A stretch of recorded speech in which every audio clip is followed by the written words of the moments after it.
Bonjour tout le monde, c'est déjà le mois de mars, le mois de février a été super vite parce que c'est le mois le plus court de l'année. Et aussi dans le mois de février, il y a eu 2 semaines où que j'étais partie en voyage d'affaires, donc on dirait que le mois a passé encore plus vite. Par contre, j'ai pas tellement de produits à vous présenter. J'ai beaucoup de produits qui ont été très, je dirais, décevants, donc j'ai décidé de vous en parler quand même. Je vais commencer par les 2-3 favoris que j'ai. Puis après ça, je vais passer aux déceptions ou les bleus, que je dirais, du mois. Donc, dans les favoris, j'ai ici de L'Oréal, le Visible Lift, le CC Concealer multi-action dans la couleur Light Clear. Donc, ça se présente avec un genre de petite boule comme ça.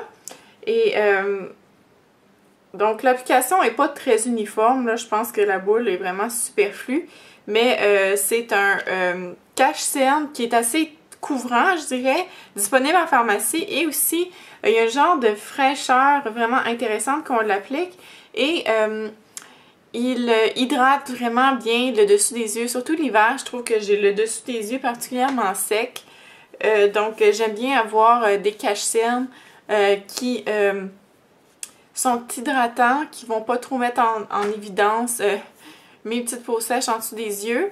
Et aussi, la couleur que j'ai choisie, le Light Clear, vient vraiment remonter le regard. Il est pas mal plus pâle que mon ton de peau, mais il se diffuse bien, donc je descends vraiment jusqu'ici. Et c'est le cache-cerne que j'utilise le plus au quotidien, finalement, depuis que j'ai ça, parce qu'il est vraiment plus rapide à mettre que, par exemple, le Pro Longwear Concealer de MAC, que j'aime vraiment beaucoup, mais pour les looks plus élaborés, ça c'est un peu plus léger, ça fait vraiment bien pour tous les jours. Par contre, je viens toujours le fixer avec une poudre juste au cas, et il tient suffisamment bien. Là, c'est pas une tenue de 12 heures, mais pour une journée, c'est amplement suffisant. Donc, j'aime vraiment bien ce produit, et c'est un produit pas très cher, donc disponible en pharmacie de L'Oréal. Ensuite, dans les autres favoris, là, on tombe dans la catégorie plus chère. J'en ai parlé dans une revue dernièrement, dans une revue de fond de teint. Donc, c'est le Youth Liberator de YSL. Lorsque j'ai fait ma revue, on voyait que le fond de teint ne tenait pas énormément. C'est vrai que c'est pas la tenue la plus incroyable au monde, mais c'est un sérum. Les fonds de teint sérum, normalement, tiennent moins. Par contre, il y a toujours moyen d'utiliser une base en dessous et de finir avec une poudre, ce qui vient vraiment augmenter la durée de vie. Ce que j'aime particulièrement de ce fond de teint-là, c'est que pour l'hiver, je trouve qu'il est vraiment super hydratant. Bon pour la peau, j'ai vraiment l'impression que ma peau le rejette jamais. Des fois, je sais pas, je mets des fonds de teint puis on dirait qu'il y a des journées que c'est comme « Ah, c'est quoi ce fond de teint-là? » Puis lui est toujours là. Je suis partie en voyage, bon, comme je vous ai dit, c'est juste ce fond de teint-là que j'ai apporté parce que je savais que j'étais garantie que tous les jours, mon teint serait impeccable. Donc, je l'aime vraiment beaucoup. Sublimateur de jeunesse, je sais pas là, si j'ai l'air plus jeune depuis que je mets ça. Mais c'est sûr que c'est un fond de teint qui est pas donné. Mais bon, je l'aime beaucoup et je l'utilise quand même au quotidien. J'attends pas les occasions spéciales pour le mettre. Quand je paye beaucoup pour un produit, j'aime ça l'utiliser. Bon. Si vous voulez plus de détails sur ce fond de teint, je vais mettre la revue complète dans la boîte de description. Ensuite, passons au... Ah non, j'ai un dernier favori, c'est vrai. Oui, favori et non le moindre. Le nouveau masque de Glam Glow, le masque soin hydratant intense. Petite pause pour vous dire que c'est comme les autres masques Glam Glow, c'est vraiment génial. Donc, il y a 2 façons de l'utiliser, soit de le mettre dans le visage, l'enlever quelques minutes plus tard, 20 minutes, ou le mettre et dormir avec. Et j'utilise toujours, je le mets en me couchant et je dors avec. Parce que tant qu'à payer, je pense qu'il est 69 ou 59 $ US dans ces prix-là. Donc, c'est très cher. Je dois l'avouer, mais ça prend pas énormément pour faire un masque. Et on dit masque. Mais là, quand j'ai entendu une revue là-dessus qui disait je le mets avant de me coucher puis je dors avec ça, je me disais mon oreiller va être vraiment beau le lendemain matin. Mais c'est un masque, bon, il se présente comme ça, mais lorsqu'on l'applique sur la peau, il devient comme plus un genre de crème, comme vous voyez. Donc, c'est comme une crème plus ultra hydratante. Il sent la noix de coco. Donc, il sent très fort la noix de coco. Là. Faut pas se le cacher. C'est une odeur que vous aimez pas, vous n'allez pas aimer ça. J'en applique une couche généreuse partout sur mon visage. Je laisse pénétrer, donc je me couche pas immédiatement. J'attends peut-être une vingtaine de minutes. Et après ça, il reste un petit fini un peu sur la peau. Très hydraté, mais s'il n'y a pas de problème pour dormir avec ça, ça se fait très bien. Et le lendemain, ma peau est sublimée, méga hydratée.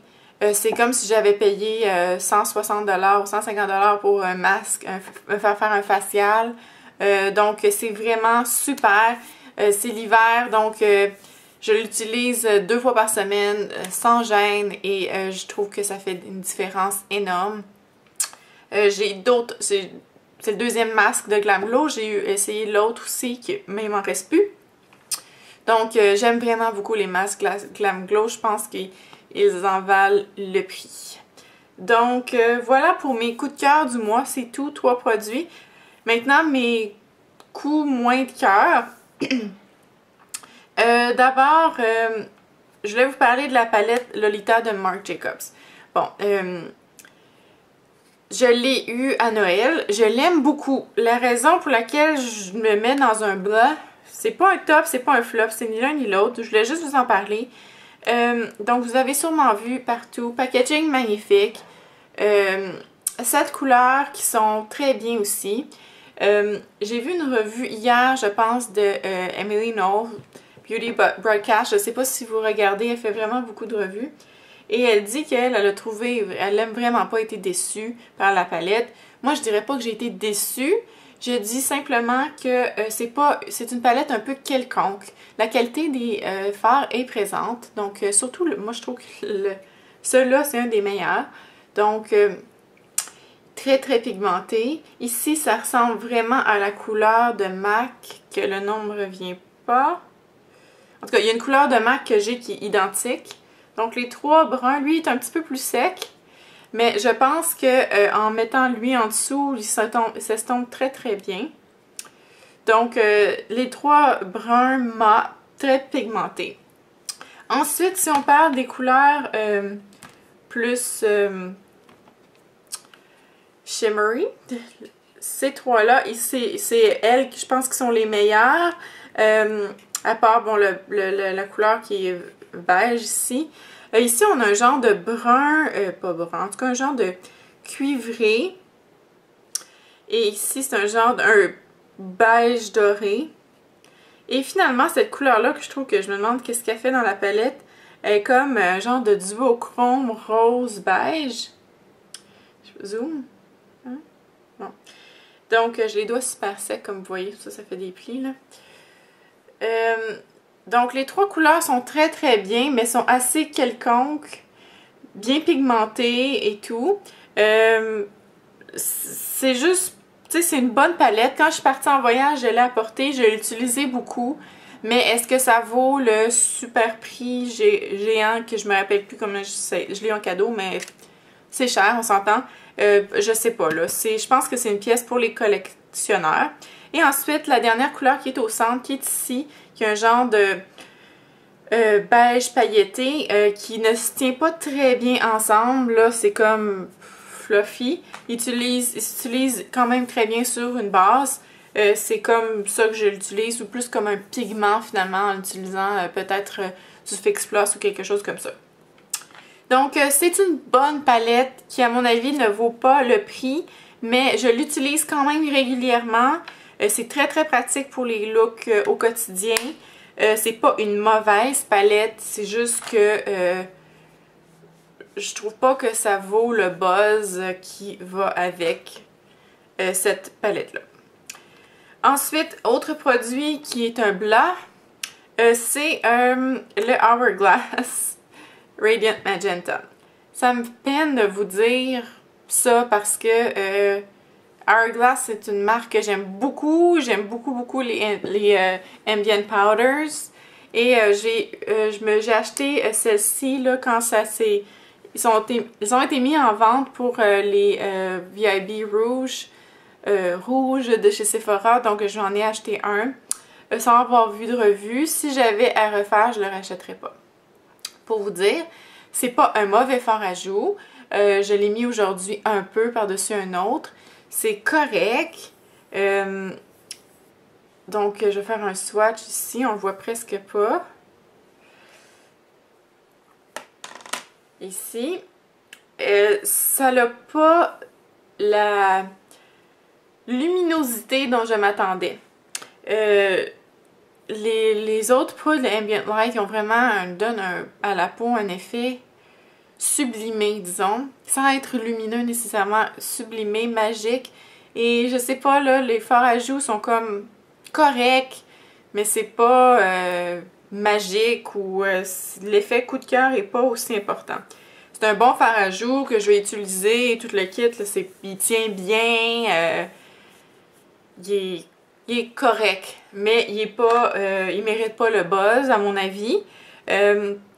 Donc, si vous considérez vous acheter un de ces fards-là, je vous recommande de peut-être aller en magasin, les voir avant de les acheter parce que, bon, c'est un petit peu décevant. Je préfère de loin mon rocateur de Benefit qui est sensiblement moins cher. Et malheureusement, je me rappelle plus combien ça coûte. Je vais l'écrire ici dans la boîte de description, non, plutôt en boîte de commentaires ici. Donc, c'est ça. C'est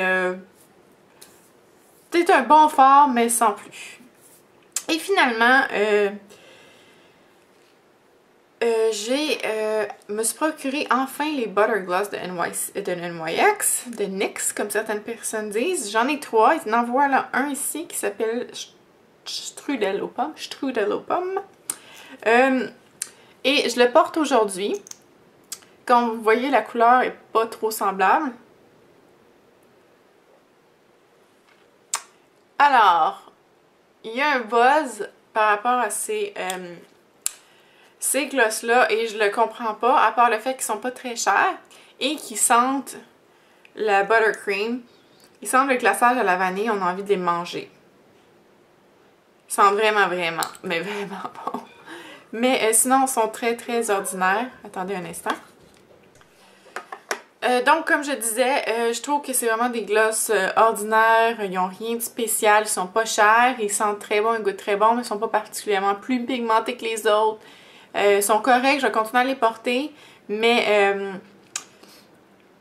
bon, ça vaut pas la peine là, de voyager aux États-Unis juste pour se procurer ça, à mon avis. Donc, c'est tout pour mes favoris et mes non-favoris du mois de février. Donc, si vous avez des questions sur les produits, n'hésitez pas à me poser dans la boîte de description. N'hésitez pas à faire un commentaire. Voyons, je suis mêlée. Et sur ça, je vous souhaite un beau mois de mars. C'est le printemps qui s'en vient, enfin. Et je ne suis pas censée voyager au mois de mars, donc je devrais peut-être pouvoir mettre plus de vidéos. Et après ça, en avril, là, je vais partir beaucoup. Donc, pour l'instant, je suis chez moi à Québec. Donc, sur ce, à la prochaine. Bye!